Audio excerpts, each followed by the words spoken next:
بسم اللہ الرحمن الرحیم۔ السلام علیکم دوستو۔ شہزیب عام لڑکوں سے بہت مختلف تھا۔ گرل فرینڈ سے شادی نہیں کرنی اور جس سے شادی کرنی ہے اسے گرل فرینڈ نہیں بنانا، لڑکے عموماً یہی سوچتے ہیں۔ شہزیب سے کالج ہی کے زمانے میں مجھے بہت محبت ہو گئی تھی۔ اس نے مجھے کو گرل فرینڈ بنایا اور مجھ سے ہی شادی بھی کی۔ میں بھی شہزیب کی طرح براڈ مائنڈ، روشن خیال اور لبرل تھی۔ دقیانوسیت اور مولویوں سے مجھے اللہ واسطے بیر تھا۔ ہم نے جو خواب دیکھے انہیں پانا اس زمانے میں مشکل ہی نہیں، ناممکن بھی تھا، اور آج تو شاید ناپید ہو چکے ہیں۔ مگر شہزیب جتنا اچھا شادی سے پہلے تھا، شادی کے بعد بھی اتنا ہی اچھا ثابت ہوا۔ وہ مجھے ہر جگہ گھمانے لے جاتا، اپنے دوستوں سے بھی ملواتا۔ میں نے کہا نا، ہم روشن خیال، براڈ مائنڈ اور لبرل تھے۔ میری زندگی کو برباد اسی روشن خیالی، براڈ مائنڈ اور لبرل سوچ نے کیا۔ یہ انہی دنوں کی بات ہے جب میں شہزیب کے نکاح میں آئی تھی۔ ہر رات شب برات اور ہر دن یوم عید تھا۔ ایک دن شہزیب مجھے اپنے باس سے ملوانے اپنے آفس لے گیا، اگرچہ وہ مجھ سے میری شادی میں بھی مل چکے تھے۔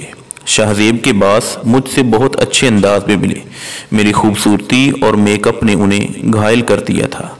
آپ کی خوبصورتی سے کوئی شخص گھائل ہو کر آپ کے قدموں میں گر جائے، شہزیب کے باس نے کہا۔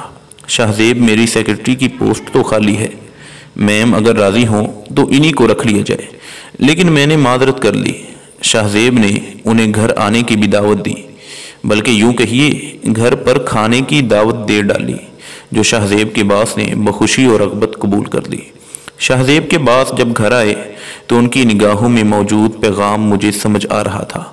عورت کو اللہ تعالیٰ نے یہ کمال کی حص دی ہے کہ وہ مرد کی خبیث نگاہوں کو بآسانی سمجھ لیتی ہے۔ پھر رفتہ رفتہ انہوں نے مجھ سے مراسم بڑھانے کی کوشش کی۔ ایک دن صاف صاف لفظوں میں کہا، شہزیب کی ترقی، تنخواہ میں اضافہ، گاڑی اور فلیٹ لینے میں اگر میں ان کی مدد کروں تو اگلے دن ہی یہ سب چیزیں شہزیب کے پاس ہوں گی۔ لیکن یہ میں کیسے کر سکتی تھی؟ مجھے اس دن اس شخص سے بہت گھن آئی اور میں صاف انکار کر کے گھر آ گئی۔ ایک ہفتہ ساتھ خیریت سے گزرا۔ اس کے بعد شہزیب کو غبن کے الزام میں آفس سے نہ صرف نکال دیا گیا بلکہ اس کی FIR بھی کٹوا دی گئی۔ مقدمہ بازی آپ جانتے ہیں نا، غریبوں کے بس کی بات کہاں۔ آہستہ آہستہ زیور بکا، چیزیں بکی، لیکن مسئلہ حل نہیں ہوا۔ آخر میں باس نے پھر آفر کی اور شہزیب کی امی شاید ممتا سے مجبور تھی، کہنے لگی اپنے شوہر کو بچانے کے لیے یہ قربانی دے دو۔ میں سوچنے لگی، کیا شوہروں کی ترقی کے دروازے قیمت عصمت پر کھلیں گے؟ لبرلزم کی اس غلاظت نے مجھے یہ کرنے پر بھی مجبور کر دیا۔ شہزیب گھر آ گئے، لیکن شاید میں در بدر ہو گئی۔ باس کی فرمائشوں کا سلسلہ رکا نہیں بلکہ ان کے دوستوں تک طویل ہو گیا، اور جب شہزیب کو یہ ساری خبر ہوئی تو شہزیب نے مجھے چھوڑ دیا۔ قصوروار کون؟ شہزیب، میں یا پھر باس؟ آج جب بہت دنوں کے بعد قرآن پاک کی تلاوت کی تو مجھے اپنے سوال کا جواب مل گیا۔ یا ایھا النبی قل لازواجک وبناتک ونساء المؤمنین یدنین علیہن من جلابیبہن ذلک ادنی ان یعرفن فلا یؤذین وکان اللہ غفورا رحیما۔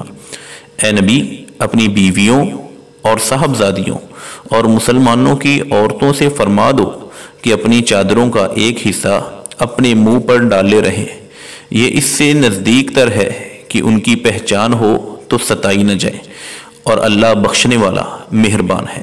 میری پیاری بہنوں، میں نے اپنے رب کی بات کو ٹال دیا تھا۔ میں ستائی گئی، اور اس حد تک ستائی گئی کہ زندگی ایک روگ بن چکی ہے۔ تم ایسا مت کرنا، یہ پردہ تمہاری حفاظت کا ضامن ہے۔ جب حفاظت کی شیٹ یا جیکٹ آپ خود اتار کر پھینک دیں گی تو پھر زخم بھی لگیں گے اور شاید موت بھی ہو جائے۔ لبرلزم اور روشن خیالی کی بیماری بہت عام ہو چکی ہے۔ خدارا اسے مولوی کا مسئلہ نہ سمجھیے، یہ آپ خواتین کی حفاظت پر مبنی اسلام اور پیغمبر اسلام کا نظام ہے۔ اگر آپ روزانہ صحیح واقعات، سبق آموز کہانیاں اور صحیح احادیث حاصل کرنا چاہتے ہیں تو ہمارے چینل AR اصغر کو ضرور سبسکرائب کر کے بیل کے بٹن کو آن کر لیں۔ تو بہت جلد ملیں گے ایک اور ہی اچھے سبق آموز واقعہ کے ساتھ، تب تک اپنا بہت بہت خیال رکھیں۔